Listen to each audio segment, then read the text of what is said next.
友们别跟巴菲特老爷子眉来眼去了。你知不知道你的主营业务是啥？那当然是房地产行业的一条龙啊，给大家带来房子上一条龙的服务。知道你还不讲讲房子？ECCU 多长时间不务正业了？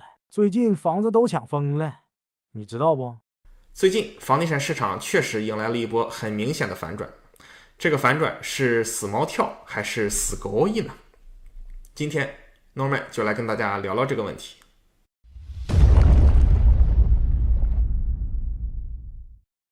大家好，我是 Norman。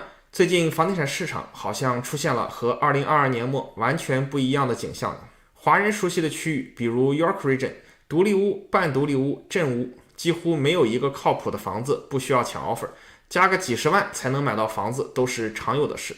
就比如我们团队最近在 Richmond Hill 卖掉的一个 bungalow， 一上市就收到了50多个收银 request， 上市仅2天就收到了买家非常满意的 offer， 高出一开始挂价 30%， 加价了32万成交。如果拿 Trab 的数据来看，房价从年初1月的 103.8 万涨到了4月的 115.3 万，3个月涨了 11%， 这个涨幅不可谓之不猛啊。从5月目前的数据来看，这个趋势完全没有停下来的感觉，还在涨，不禁要问一下，这波反弹是合理且健康的反弹吗？利息这么高高在上，为什么房价还会反弹得这么快呢？按这个速度上涨，几乎失控，还有什么办法让接近失控的房价刹车呢？先来回答第一个问题，房价反弹健康吗？我来跟大家看几组数据。一、加拿大的通货膨胀率。22年6月份，我在小红书写了一篇推文，告诉大家我预测通胀见顶了。真的是我说完这句话之后就见顶了。之后的通货膨胀率可以说是一路都在下跌。如果只看过去9个月的通货膨胀率水平，其实只有累计 1.5%， 折合成12个月就是 2%， 完全符合加拿大长期 2% 通货膨胀率的国策。可以说现阶段大家对物价进一步的暴涨预期没有那么严重了。当然，我相信很多人对从 10% 涨到 25% 的餐厅小费还是有一些意见的。二、加拿大失业率。目前 5% 的加拿大失业率是加拿大历史上失业率水平非常低的时刻，比疫情前的水平还要好。要知道，这是建立在加拿大每年移民人数接近50万的水平上，失业率依然不断降低，来到了接近历史新低的水平。加拿大提供了充分的就业，给本地人和想来定居的人提供了施展拳脚的机会。从失业率上看，加拿大目前的经济状况也是很坚挺的。除了经济环境趋于平稳，金融市场也开始趋于稳定。21年到22年股票下跌亏钱的朋友们，相信也开始分批次回血了。在经济大环境并没有见到严重问题的情况下，我还是要诚实的告诉大家，目前这一波房地产价格上涨整体是健康的，诚然涨得确实有些太快了，不过这也是建立在22年中后段房价下跌之后，还没有涨超22年高点的基础上的。那么到底是什么原因造成了房价反弹速度如此之快，如此迅猛呢？答案是利空因素已经基本出尽，且后劲儿不足了，利多因素重新占据了市场的主导地位。加拿大房地产市场的主要利空因素几乎都是由政策导向决定的。需求端过去10年中用到过的手段主要有这么几条：一、贷款难度增加，收入贷款以外的贷款项目是收紧和取消的状态。比如16-17年开始，留学生工签不再能轻易使用新移民贷款政策了。第二点，外国人不能买房了。先是17年出台政策，温哥华和多伦多有了外国买家税，但是学签、工签、准 PR 交了税是可以退的。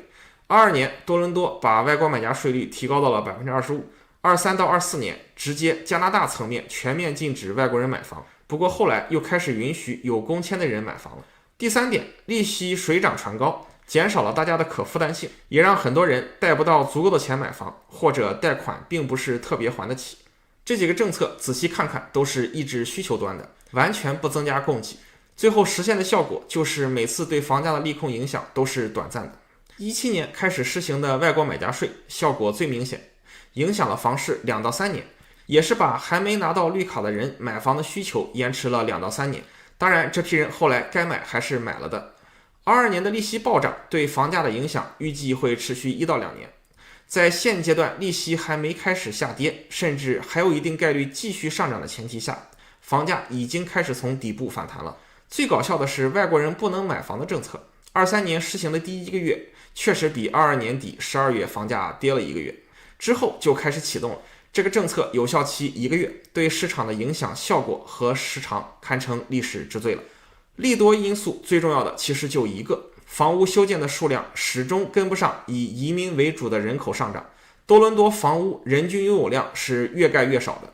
这边我再次给大家找到了17年以来的 GTA 大多伦多地区人口上涨数量和房屋修建数量的统计。16年的时候，多伦多每1000人房屋拥有量是365套，位居全加拿大所有城市最低。而加拿大平均是每1000个人拥有房屋424套，位居G7所有国家的末尾。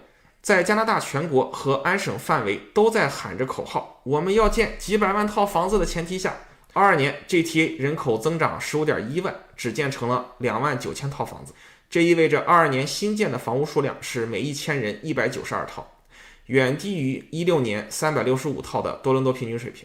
如果我们把17到22年所有的人口上涨和房屋修建都算上， GTA 一共人口上涨了 61.5 万，修建房屋 19.88 万套，新建房屋大约是每1000人323套，还是远低于16年的每1000人拥有365套的房屋水平。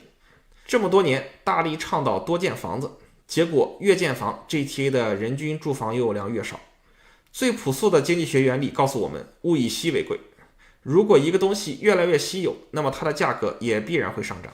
当短期的利空因素都出清了，影响效果没有那么明显了，房价就重新回到了长期上涨的轨道上。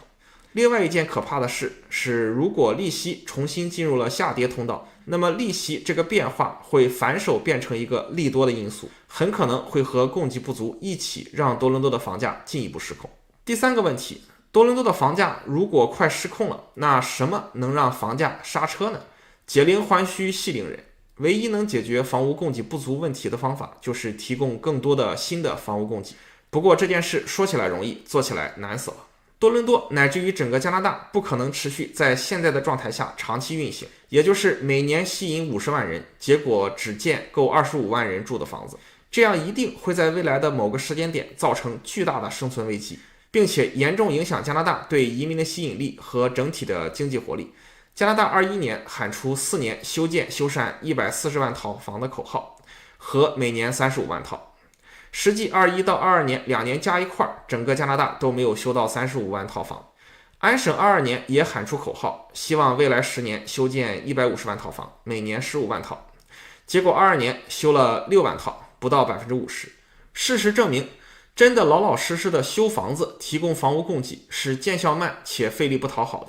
这是政客们喜欢说说但是做不到的事，还是禁止外国人买房这种讨好不费力的口号，喊喊最能拉动选票啊！有一个粉丝曾经问我为什么总是告诉大家房价要涨，让买家心慌？我就不能唱唱衰吗？劝说更多的房东把房子拿出来卖？这个真不行。房价并不是我喊涨就能涨，我喊跌就能跌的。我要有这本事，我一定会去喊下一期我的彩票能中奖。事实是我们都是 price taker， 跟随市场做决策的人。我只是把自己对市场和房价的认识诚实的告诉了大家，而且我自己也在按照我的认知每年买，是一个言行一致的人。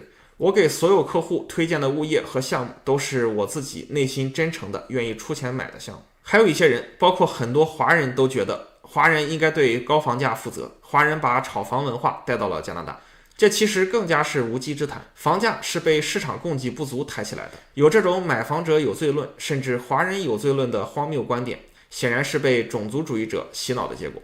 事实证明，互联网的记忆是有局限性的，言行不一的人感觉说的不对，就把自己的言论删了。当然，这并不包括我。2022年，那么多人告诉你这波房价下跌有多么猛，甚至有人说2027年房价才能涨回来。说这些话的人现在已经找不到了，那些22年劝你等等的人，可能23年、24年也都会劝你等等。我真诚地告诉屏幕前的观众朋友们，尤其是没买自住房的朋友们，等一个所谓的好的时间点再买房，极大概率是错误的选项，因为等本身就是错误的。除非我们看到加拿大真的开始每年修建35万套房，或者我们看到移民数量下降到20万以内，并且坚持5年以上，否则房屋没有办法从底层逻辑上开始变得不那么稀缺，并且开始降价。应对这种可能的房价失控，努力做到我年初视频中讲到的风险中性和在能力范围内积极建仓才是最佳选择。对于所有可以买房的人，推荐大家自住房尽早买，尽快买，尽量买中长期不需要换的房子。投资房买downtown和地铁沿线尺均价低的新的 condo 依然是首选，哪里楼花贵就去哪里买新的现房。如果对于现在的高利息有抗拒，买价格合适、开发商硬的楼花也是不错的选择。希望大家都能在市场的波动中成为那个不被时代落下的人。点关注不迷路，房子上的问题找 Norman 就够了。